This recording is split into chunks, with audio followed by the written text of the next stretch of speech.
Well, again, thanks everybody for joining us. We're happy to have you on this call. I frankly, sometimes I wonder how long I will be able to say, just when I think things couldn't possibly get much worse, they take a turn for the worse, and yet it continues to happen. And it has happened down in Houston, Texas, and it's now we're finding out it's happened in Idaho as well, where a group of pastors have come under the thumb of the first openly lesbian mayor who is trying to shut them down because they oppose her policies. So without me getting into the details, we want to invite a friend of mine, somebody I've known for a number of years, who is often on this call just to listen in and to ask questions sometime, but is also a pastor and a leader in his own right, resides just outside of Houston, Texas. Will soon be joined, by the way, by the president, the executive director, I believe, another old friend of mine. I haven't talked to him in a long time, but another old friend of mine that I worked with at the Christian Coalition back in the mid-'90s, so almost 20 years ago, who was the executive director of the U.S. Pastors Council, Dave Welch. But right now we've got with us Pastor Melvin Johnson. Pastor Johnson, thank you so much for joining us as our guest speaker, as one of our guest speakers. You're down there in the thick of what's going on in Houston. Why don't you take it for now, and when Dave comes in, he can chime in and give us what's going on from his perspective. Because, by the way, folks, Dave Welch is one of the plaintiffs in the complaint. So Dave Welch is one of the people who was sued. I don't think Dave Welch is pastor of a church, but he's part of this pastors' council. He's one of the people who were sued. So with that having been said, Pastor Melvin, go ahead and take a few moments, if you will, and share with us what you think is going on in Houston, and we trust Dave will be joining us momentarily. Yes, good morning, and God bless everyone for listening in. Yes, Bishop Dave, he's actually the founder and organizer of the U.S. Pastor Council, and we have the local Greater Houston area Pastor Council, which represents over 200 churches, and we have worked with Dave Welch for many years, and so he's the executive director of the organization, and I serve as one of the executive committee members.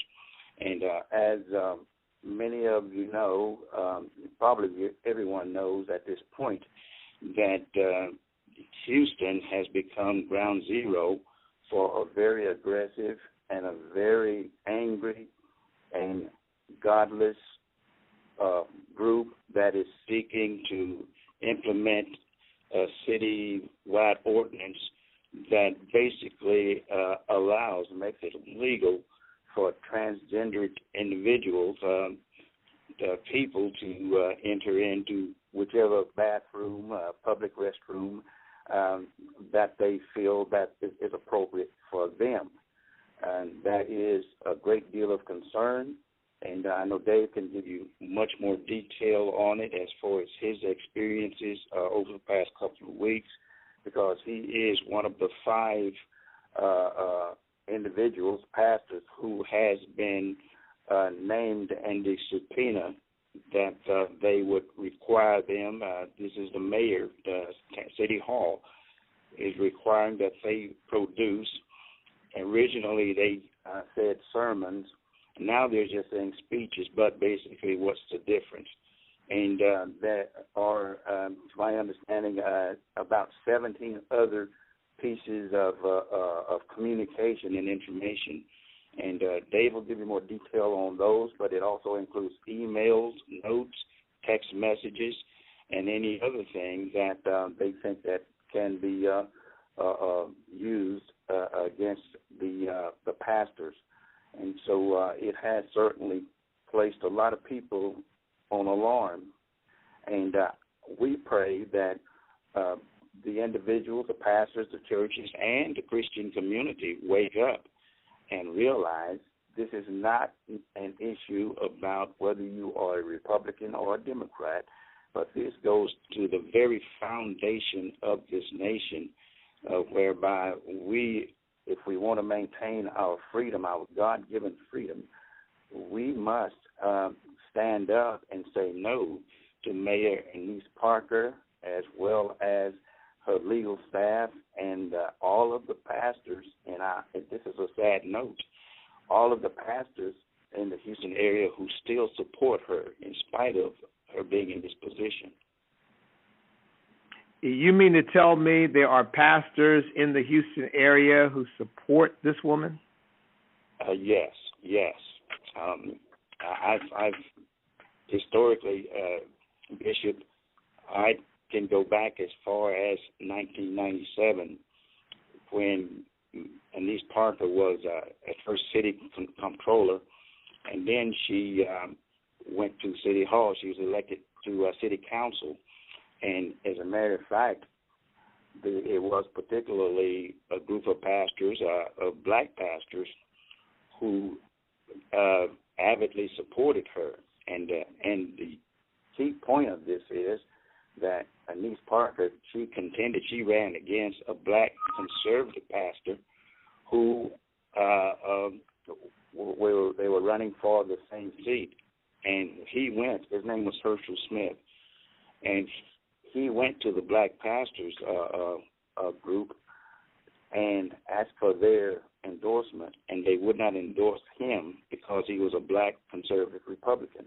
And they endorsed Annise Parker, knowing that she was a homosexual, knowing that she was a lesbian, but because she had a D behind her name and Herschel Smith had an aura, they supported her.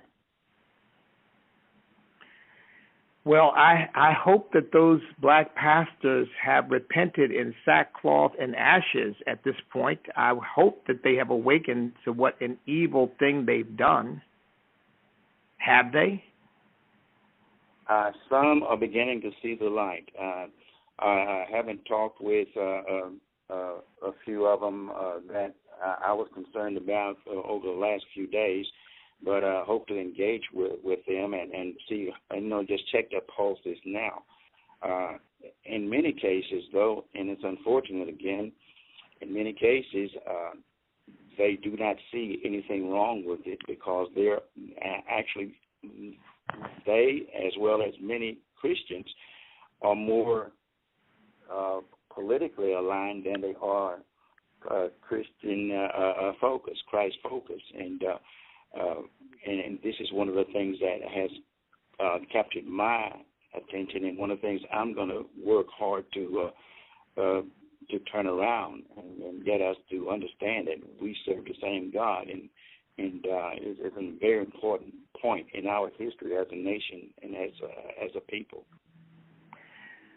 Well, Pastor Melvin, I've been meeting with pastors all over the country through STAND, and we've got a unity petition for religious and civil rights, and I want to share that with you and with Dave. I'm not sure, Martin, is there? Do we have a time problem here? Did he think it was? Yeah, I think that he had a time problem because he's on Central Time, but we reached out to his office and hope that he will join the call. Okay. Yeah. Well, folks, we'll still try to get him. If we don't get him today, we'll bring him back tomorrow to share with us what his vision is. But leaving aside these pastors, because I would imagine there are probably some pastors who are white, black, from every race and every background who haven't quite seen the light. They're either on the sidelines, apathetic, complacent, or they're just on the wrong side. I hate to bring him up personally, but since he is such not only a force in Houston, but a force nationally, my understanding is that Joel Osteen has, in the past at least, was not terribly supportive of the effort to bring this situation into its proper perspective, from a Christian perspective, that is. Has Pastor Joel Osteen, has he seen the light? From what we can see, and even though he has spoken in interviews, and he, to give him credit, he says that he agrees with God's word, but he was at Mayor Parker's inaugurational event, and he had a chance to speak. And one of the things that he said was that it was God's will that Anise Parker be elected mayor. And we've been kind of scratching our heads about that statement as far as what he really meant by that. As a person who has a financial background that Anise Parker does, and she does have some leadership skills. I give her credit for that. But I don't know. We don't know if he meant that from the aspect of God was approving of her lifestyle or not. We're not sure. But Joel Osteen has not been as supportive as we had prayed and hoped that he would be. Well, listen, I believe, Martin, that I see Pastor Dave Welch has joined us. Yes. Is that true? Dave, are you on the line? Actually, this is Pastor Kendall Baker, who works with Dave. Okay. Dave is running a little late from a meeting. He'll be here in about the next 10 minutes or so, but I'm on the line for him and instead until he gets here. Okay, all right. Well, listen, let me ask both of you, then either one of you can chime in. Can you all share with us the details of this case? How we got to the point where the city was subpoenaing pastors? Because I think most people are not familiar with that. Go right ahead. First, foremost, the city on May 28th passed an equal rights ordinance that was geared towards protecting people from being discriminated against housing, against employment, and the point that the pastors really were outraged about was that it also included for them not to be discriminated against with things regarding public accommodations, including bathrooms, showers, and things of that nature, which in short terms meant that a biological male could enter into a woman's bathroom if he felt that he was gay or, felt that he was a woman in his mind. So the transgender or just a person who felt like that. So that just opened it wide open, and that caused a public outrage, especially for our women and children. So once it was passed, according to the city charter, we had 30 days to come up with some petitions, and that number was around 17,269 signatures to get it placed on a referendum to bring it out to the public so that they could vote on it. That number, that magic number, is brought up by the last mayor's vote. Whoever the number of people came out to vote in the last mayor's race. So the figure came out to 17,269. So we raised 50,000 signatures within 30 days.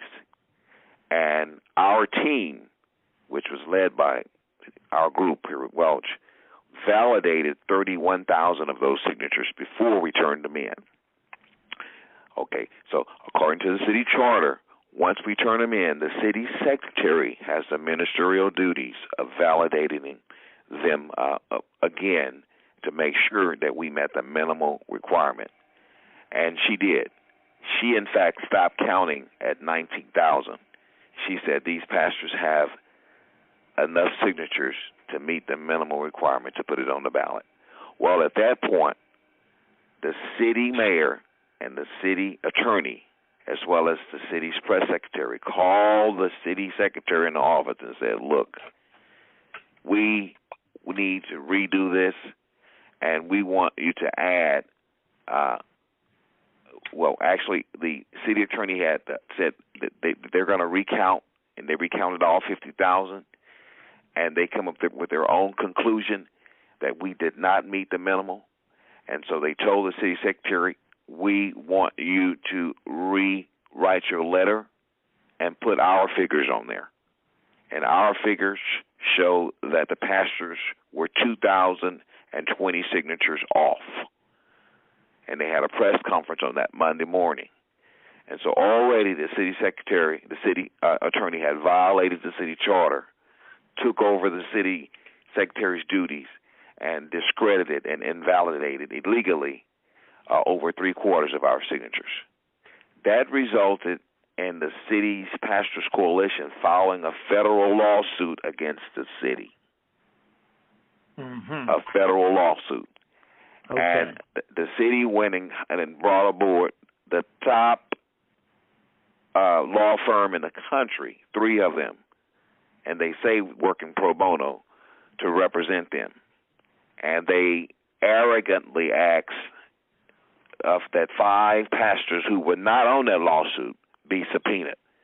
And they sent each pastor a 16-page subpoena, which included subpoenaing any sermons that dealt with homosexuality, any communications to your congregation, your staff, that dealt with Mayor Parker, that dealt with the petitions, and all sorts of things. And so that's what brought about that part. Along with subpoenaing 5 pastors, they subpoenaed 11 of the circulators, the petition collectors as well. And so we brought on our legal counsel as well as legal counsel from the Alliance of Defense Freedom to help our pastors in this fight. And so it was an arrogant response from those attorneys representing the city. And if you know the city like we do, they play those games to bog you down with paperwork. And so it was an attempt to intimidate you as well. To intimidate as well. And so our attorneys immediately responded and said, we will quash these subpoenas. It's irrelevant. It's not necessary. And we will quash those. And they put a motion to quash on, I think, of last Friday. It was one day last week. Yes. And where does it stand? My understanding is that once the hue and cry went up, the mayor backed off. Where do things stand right now? So as of right now, we understand, as of Monday, they revised, was it Monday? Because Steve Riggles put his video out on Friday. I'm going to say as of Friday, she allegedly revised the subpoena, but we found out that the revision was much of nothing. She's still playing the games. She's still asking for at least 17 items, and I don't have the specifics. Dave will have that when he comes in the office. But I understand, according to Steve Riggles' video on our website, she's still harassing and meddling the pastors, asking for unnecessary information, violating our First Amendment rights. And she didn't really narrow it down much at all. Well, the city itself, the pastors, the Christians in the city of Houston, are they as outraged as they should be? Yes, sir. I believe they are. I believe they are. In fact, we do have some rallies planned. We have been outraged since day one. We've been storming City Hall since day one, since the Equal Rights Ordinance was conceived. And moving to this level, they're even more outraged. We have a rally plan that's called Don't Mess with Texas Pulpits Sunday on November 2nd.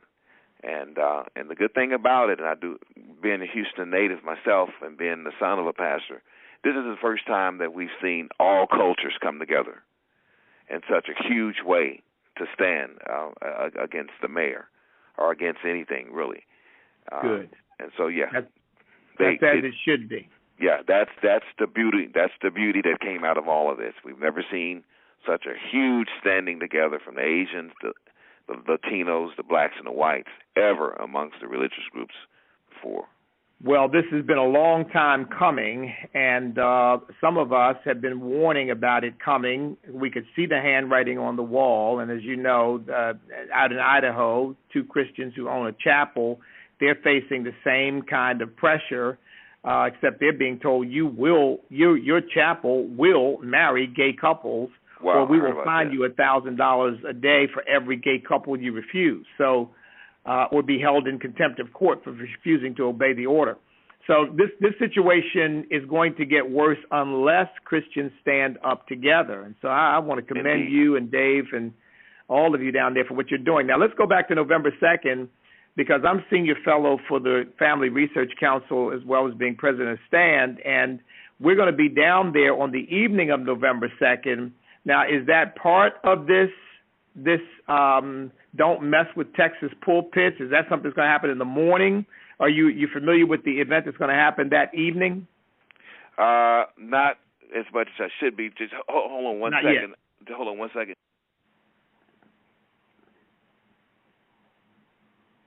Martin, do we have the details? Well, people can go to iStand.com. The Don't Mess with Texas Pulpit rally is going to be at Steve Riggles Church at 6 p.m. Sunday night. Now, what's the name of the event you're talking about? I think iStand Sunday. iStand Sunday. iStand Sunday. Yes, we need to find out. This is not my event. It's an FRC event, but we need to find out and make sure that we're on one accord here, and that we're not having two different things. And if we can, possibly avoid that. So we need to find out, Martin. Are we talking work about on that? Yeah. Let's find out about that. Yeah, we can work on that. When I get off the phone, I will make the inquiry. What's the name of you said? What's Pastor Riggles' church name? It's called Grace Community Church. That's and it. It's in Houston. It's in Southeast Houston. That's where it's going to be. That's where it's going to be. Freeway. That's where it's going to be. The name of the rally is Don't Mess with Texas Pulpits. Okay, well, I guess it's just got two different names, because the name has been given by FRC, I guess, for national purposes, is iStand Sunday. Okay. But it's the same event. That's the church. I will be there. Well, I'll look forward to meeting you and seeing Dave, my old buddy, because I will be there that evening. There's, I think, a couple of things happening before that, but I will certainly be there for the evening service. Great. Bishop, okay. Yeah, Bishop, and for those who, great. and for those who are on the and for those who are on the call, if you'd like to participate in that, it is going to be simulcast by FRC. And so if you go to iStand Sunday, you can actually get your church to simulcast that event into your church. So that's important as well. Yeah, it's being sponsored by FRC, Vision America, and a host of other partner groups with them that are getting the word out about this. So I'm sure the two will come together. I'm sorry, Pastor, tell me what your name is again. I'm Pastor Kendall Baker. Pastor Kendall Baker. Yes, sir. Pastor Kendall Baker. So you're pastor of a church there in Houston, too? Yes, it's called Christ Solid International Church. Mm-hmm. Christ Solid International Church. Yeah, my father and I were originally all from the Church of God in Christ. Amen, Coach. The Lord sent me out on my own to non-denominational ministry some years back. Okay, well, listen, that is absolutely wonderful. Thank you so much for joining us. Look, if Dave manages, this call is only going to be on for about another 15 minutes. If Dave manages to get back, we'll be happy to have him come on, or we can do it at another time. I think you've given us all the information. Well, I also want to point out one thing, please. Bishop Jackson, too, that while we're waiting on this litigation to go and this and that, we have been granted a judicial suspension of the ordinance officially. So it wasn't shoved down our throats. That's kind of what made them mad. Other cities' mayors were able to, I understand, just pass it. But we have a judicial suspension pending a court date in January. And also myself, in our discovery process, we have already discovered they have it's a very obvious illegal standard on how they threw over 3/4 of our petitions out. You could see it. There was no set way that they did it. And looking at the 50,000 signatures, you can tell that there was some corrupt things going on. And then in addition to that, we filed a mandamus to the Supreme Court which will, in the meantime, while we wait on the January's court date, we could also get a response from the Supreme Court to make the city and city council do an action against this and cause it to move forward before that January court date as well. So we have those two items working as well. Andy Taylor is our representative, lead counsel on this, and he's a very gifted man who's very gifted in dealing with these municipal deals and attacks like that. Well, I'll tell you what, Pastor Baker, you all are a model for the country and a model for pastors who are going to face these issues, because I'm sure you know, and everybody on this call knows, Houston will not be the last. But right. If you all demonstrate how to deal with this, it's going to slow a lot of this stuff down. It's going to also embolden and empower pastors around the country to say, oh, no, we're not going to put up with it. They didn't put up with it in Houston. We're not going to put up with it here. So you all are to really be commended. Now, let me ask you one more question. This corrupt throwing out of these signatures, that almost sounds like it's bordering on the criminal. There it is. That is.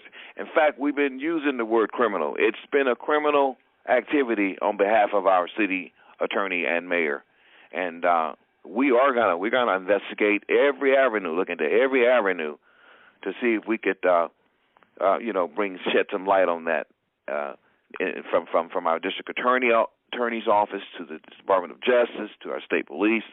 Yes, very much so. We do plan to take them to task on all those as God lead us, and as our attorneys leaders, and the right timing and everything like that, with wisdom and so Amen. forth. Well, unfortunately, the Department of Justice has come out full bore in favor of the sort of pro-homosexual marriage and all of this stuff. So it'll be interesting to see whether they will come down on the side of justice, right. Because no matter where you stand on the issue, you shouldn't have corrupt officials throwing out the legitimate signatures and the legitimate process that is put there for the people to be heard. That's a crime, and the Department of Justice ought to be willing to say it doesn't matter where we stand on the issue, the process has got to be legitimate. Right. Right. So we'll see what happens. But I look, we will be praying for you all. Please keep up the good work. I'm looking forward to being with you all down in Houston on November the 2nd. And in the meantime, if there's anything we can do, any news that's breaking, please let Dave know. You're welcome to call in anytime and bring us up to date, because we're going to be following this very, very closely. Now, you said this call is going to be going on for another 10 minutes or so? About 10 minutes. Okay, I'm expecting Dave any second now, and so I'm gonna mute out for a moment. Okay, you go ahead. And when he comes in, we'll be happy to give him an opportunity to be heard. Okay. Folks, if you have a question, I know we've really run way behind, but this is important enough to have done that. If you have a question or a comment, please get in queue. Do so as soon as possible. We may run about 5 minutes over in order to accommodate Dave when he comes in. So, Martin, let's go to any callers that we might have, any questions or comments that we might have. Sure. Again, if you would like to ask a call, you want to press *6, and then you'll be put in queue. There's a caller in queue, number 2745, ending in 2745. Go right ahead. This is Bill Patterson, Seville, Oklahoma, and I just want to say thank you for all of the networking that you're doing, the call and the folks standing down in Houston. We're standing with you on November the 2nd, and we believe that it's a very God-given opportunity to bring this to national attention, and maybe even be better off when we finish than when we started. But we're together with you. We stand with you. We thank you so much, and we're as it goes difficult time, we'll really enjoy the help. Thank you very much. All right. Thank you so much, Bill. Folks, this is the kind of thing that I have been warning about, and not just me, others as well, but I have been warning about, and frankly, in some instances, being ridiculed for quite some time, that this homosexual activist community is not interested in equal rights. They are interested in dominating. They're interested in shutting down anybody who won't go along with the program. If you don't go along with the program, you ought to be marginalized. You ought to be ostracized. You're certainly to be criticized. You are a bigot. You're a hater. You're a homophobe.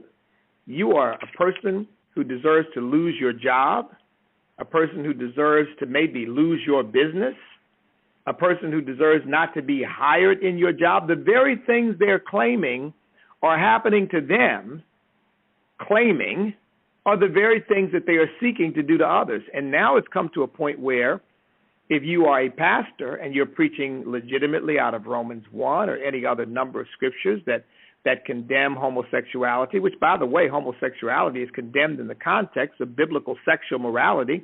Biblical sexual morality provides that only sex between a man and a woman within the bounds of holy matrimony is lawful and acceptable to God.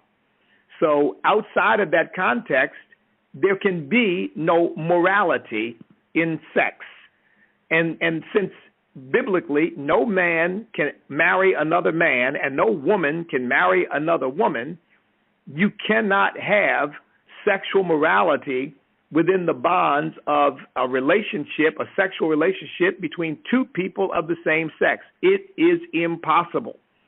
And that's why I say they can change 1,000 dictionaries. They can have 1,000 politicians say it. They can try to bring up science. They can bring up anything they want. Marriage is only a union between one man and one woman. That's all it is. That's all it will ever be. Yes, and God is the one who's given us that definition. And let me add one other thing. Hey, hold on. Let me add one other thing. This whole thing of trying to do away with gender distinctions is part of this rank rebellion against truth. Folks, all of us know that they're men and women. They're male and female. We all know that. But now we're being told, and this ordinance is just indicative of it, we're being told, no, that we're making that up. And, it all depends on what's in a person's head. Doesn't matter what their plumbing says. Doesn't matter what they were born as. It's just what's in their head is enough. And so suddenly you can take children into a restroom and a man has the right to walk in because he thinks of himself as a woman? Are you kidding me? I mean, this is insane. And to stand up against it is not hateful. It's basic common sense and wisdom. Thank God for the folks down in Houston, Dave Welch and Pastor Baker and Pastor Johnson and so many others that are standing up for God and standing up for what is right and true. And we all need to use that as a model and be reminded of how critical that is, because if we don't, we're going to be overrun, folks. Okay, now somebody was trying to get my attention. This was Pastor Johnson once again. Number one, Bishop, and you hit real close to one of my points, is that we cannot afford to lose the language, because when we lose the language, we lose the argument. Homosexuality or sodomy, we don't want to use those words anymore, and everything is gay. But when we lose that power of the words, we concede to them and use their own language, and we cannot win those arguments. And we also lose the ability to bring conviction to them, because we're telling them that they're okay. And let us also remember, God did not destroy Sodom and Gomorrah because people ate oysters or catfish or shrimp. He's destroyed Sodom and Gomorrah because of the sexual behavior and a lust for same-sexism. And so we lose those precious arguments because we concede to them the language. Well, I couldn't agree with you more. And, of course, we've been conceding on a whole host of levels, and we just got to stop doing it. Folks, let me remind you of a couple of things. We've only got about 5 minutes left, but let me remind you of a couple of things. One is that on November the 2nd, now we know in Houston at least, Don't Mess with Texas pulpits will happen at 6 o'clock at Grace Community Church. It's going to be simulcast. You can go to istand.com, istand.com. By the way, that's not our website. That's FRC's website. It's actually I Stand Sunday, Bishop. I Stand Sunday. Oh, I Stand Sunday. Thank you. iStandSunday.com. That's not our website. It's not Stan's website. That's FRC's website. But they like stand as much as they like to stand as much as we like to stand. So I love the name I Stand Sunday. So get involved if you're close enough to Houston and you can make it, or even if you're not that close and you want to go, fly on down or fly from wherever you are and come to that event. I think it is going to be one of the most important events that we've seen in a long time. It's going to give a clarion call to Christians that you better stand up, you better vote, you better fulfill your Christian and civic responsibility. As John Peter Gabriel Muhlenberg said, if you will not fight for your freedom, there will soon be no freedom left to fight for. Hey, this so is it's Dave time Welch for us on. to stand up. All right, Dave, how are you? Good. Hey, I apologize. Apparently, we got our time. It was put on the calendar for noon our time, apparently. So I'm sorry about that. But hey, it happens. It happens. But listen, it is good to hear your voice. You and I haven't talked in a long time. I was telling people we go way back 20 years. Yeah.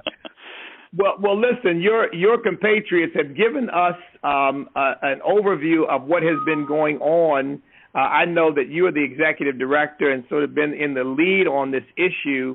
Take a couple of minutes, Dave. We're going to extend a little bit, but we'll end at about 7. But why don't you take 3 to 5 minutes and just, share what your thoughts are about where we are and anything you think it's important for us to know. Great. Well, thank you, Bishop Jackson. And again, I appreciate all that you do. And it's been a long battle for us through these years. And this is really a moment where we are reminded, because here's the issue. We are here fighting this battle because we failed to really be faithful in doing the first order of business we're called to do, and that's choose godly leaders. And we allowed this mayor to be elected and reelected twice.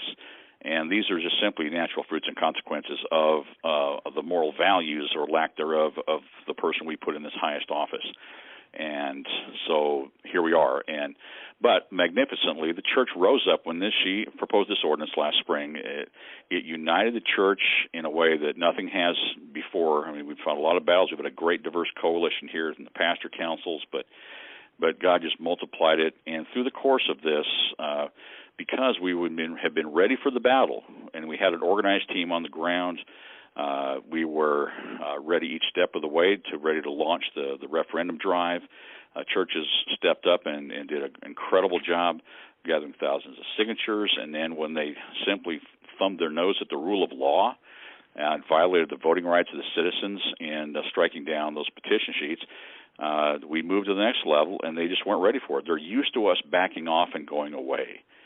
And that's our challenge to the churches and pastors everywhere is, I was just on the phone with a bishop from Sacramento, and a number of years ago, Dr. Godot out there said in a meeting we were in, and he really nailed the fundamental issue that gets us into these battles and problems and can help us turn this culture. He said he confronted the Speaker of the House one day on an issue, and the Speaker said, "I don't care what you think, because the pastors who think like you aren't organized, you don't stay together, and you don't vote." So our call to the pulpits is we've got to reform the culture. We're battling over what's male and female, and that's just a sign of a symptom of the ultimate decay that we have reached in the moral condition of our culture and the spiritual condition. So the good news is God, in all of His sovereign grace and wisdom, as we fought this battle and prayed, had a plan and that we couldn't even see. And when they stepped over the line and subpoenaed the sermons, it was the straw that broke the camel's back proverbially, and it just blew this in a way that we could have never envisioned. But our prayer now is not only for us, we're going to continue this fight. And I will just say this. Every pastor in this team is willing to go to jail before we yield one sermon wrongfully demanded by the government. We don't think we'll have to. We've got a system here in courts that still adhere to the rule of law. But at the end of the day, this is the challenge for us as pastors across the country right now, because we have pastors in Idaho now being threatened with jail for if they refuse to do a same-sex marriage. This is our moment. This is the time. And so thankfully, and Bishop, I look forward to seeing you here in Houston on November 2nd. Anybody else that can come, look forward to that. But just my challenge to the pastors is organize, get in the game, develop a team, and then start taking your turf back right now.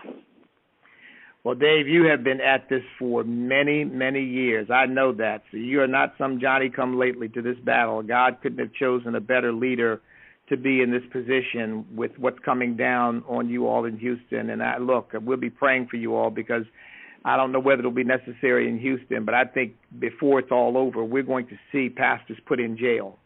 And we're going to have to be prepared to stand for God no matter what they throw at us.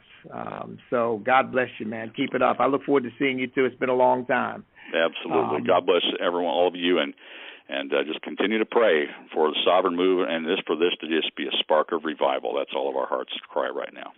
And you know who needs to be locked up? This mayor, because what they did with those petitions was criminal. I really believe it is. In fact, we are preparing complaints to file with the Justice Department, the State Attorney General, and local district attorneys. So that's definitely on the table. We will be pursuing that. Amen. Amen. Well, Dave, thanks so much. Listen, we're going to get you back again as this thing unfolds, because I know it's far from over. Absolutely. Thanks. God bless, and we will keep you updated. All right. God bless you, too. Folks, thank you so much for joining us. Please be praying for them. This is a very, very serious situation. Look, a part of me wants to say this can't happen in America, but I've been saying for a long time, it's going to happen, and here it is. It's happening. Let me just read you all the text of the petition that we came up with, and this was about 3 weeks ago, I think, when we launched this, when we first put this, actually a month ago or so, when we first put it out there. But here's what it says, and think about how prescient this is. As a citizen of the United States, I hereby demand that Congress and the President pass legislation recognizing that under the First Amendment of the Constitution, it is a violation of civil rights to fire Americans from their jobs, fine them in their businesses, restrict them from contracting with agencies of government, discipline them in their schools, or punish them in the military for peaceably expressing faith in Jesus Christ, the biblical definition of marriage, the sacredness of life, or any other article of faith. Furthermore, the peaceful expression of such viewpoints may never be a cause for civil or criminal liability or prosecution as hate speech, bigotry, or discrimination. And then it ends with, in witness hereof, I sign this petition and pledge to vote in all elections, giving priority consideration to those who are committed to protecting the religious and civil rights of Americans. Now, folks, that's exactly what we're doing. These pastors are being held civilly liable for standing up for their faith. I mean, that simply should never happen in the United States of America. So, folks, I hope that you'll join with us on November the 2nd. Go to our website, standamerica.us, sign our petition, make the pledge to vote, get everybody else out you can to vote. Make sure they don't vote for any candidate who is not supportive of marriage as God ordained it, as it has existed for the thousands of years of human history. And it doesn't matter whether that person is a Republican or Democrat. If you have been a lifelong Democrat and the person that you might normally in the past have supported is in favor of changing the definition of marriage, you ought to say that person will not get my vote. As a Christian, I cannot in good conscience give that person my vote. If the person who supports it happens to be a Republican and you are not a Republican, who cares? Vote for the person who's going to uphold your Christian principles. And we're going to have a last charge for this, by the way. I'm doing a video toward the end of this week that's going to give the last clarion call to Christians to get out and vote your values. So, folks, look, we cannot be defeated if we will not quit. I don't care how bad it looks. History is on our side because we are on God's side. So God bless you all. We will be back with you again next Tuesday at 12 Eastern Time. And let's keep fighting, and let's make sure that we get some good, solid, conservative leadership in the United States Senate to blunt the damage that is being done to our country and, frankly, the horrible forces that have been unleashed by this president on our nation. Hope we can reverse that and begin to make some progress toward becoming a nation of laws again and not of men. God bless you. See you all next week.